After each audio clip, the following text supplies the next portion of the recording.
എറണാകുളം കോതമംഗലം വടാട്ടുപാറയിൽ പുഴയിലിറങ്ങിയ 3 വിദ്യാർത്ഥികൾ ഒഴുക്കിൽപ്പെട്ട് മരിച്ചു. കോതമംഗലം മാർ ബസേലിയോസ് ദന്തൽ കോളേജിലെ വിദ്യാർത്ഥികളായ തിരുവല്ല സ്വദേശി ബിയോൺ, തിരുവനന്തപുരം സ്വദേശി ഹരീഷ്, കോട്ടയം സ്വദേശി അതുൽ എന്നിവരാണ് മരിച്ചത്. ഉച്ചയ്ക്ക് 2 മണിയോടെയായിരുന്നു അപകടം. കോതമംഗലം മാർ ബസേലിയോസ് ദന്തൽ കോളേജിലെ 9 വിദ്യാർത്ഥി സംഘമാണ് വടാട്ടുപാറയ്ക്ക് സമീപമുള്ള പലവൻപടി പുഴയിൽ കുളിക്കാനിറങ്ങിയത്. ഇതിനിടെ 3 പേർ ശക്തമായ ഒഴുക്കിൽപ്പെടുകയായിരുന്നു. ഫയർഫോഴ്സും നാട്ടുകാരും ചേർന്ന് നടത്തിയ തിരച്ചിലിനൊടുവിലാണ് ഒഴുക്കിൽപ്പെട്ട 3 വിദ്യാർത്ഥികളെയും കണ്ടെത്തിയത്. വിദ്യാർത്ഥികളെ ഉടൻ തന്നെ കോതമംഗലത്തെ സ്വകാര്യ ആശുപത്രിയിൽ എത്തിച്ചെങ്കിലും ജീവൻ രക്ഷിക്കാനായില്ല.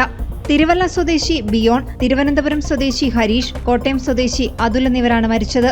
വനമേഖലയിലൂടെ ഒഴുകുന്ന പുഴയിൽ വലിയ കയങ്ങളും ആഴമുള്ള ഭാഗങ്ങളുമുണ്ടെന്നും ഇത് അപകട മേഖലയാണെന്നും മുന്നറിയിപ്പുകൾ നൽകിയിട്ടുള്ളതാണ്. അപകട സാധ്യതയുള്ള സ്ഥലങ്ങളിൽ മുന്നറിയിപ്പ് ബോർഡുകൾ സ്ഥാപിച്ചിട്ടുണ്ടെങ്കിലും സന്ദർശകർ പലപ്പോഴും ഇത് പാലിക്കാറില്ലെന്ന് നാട്ടുകാർ പറയുന്നു.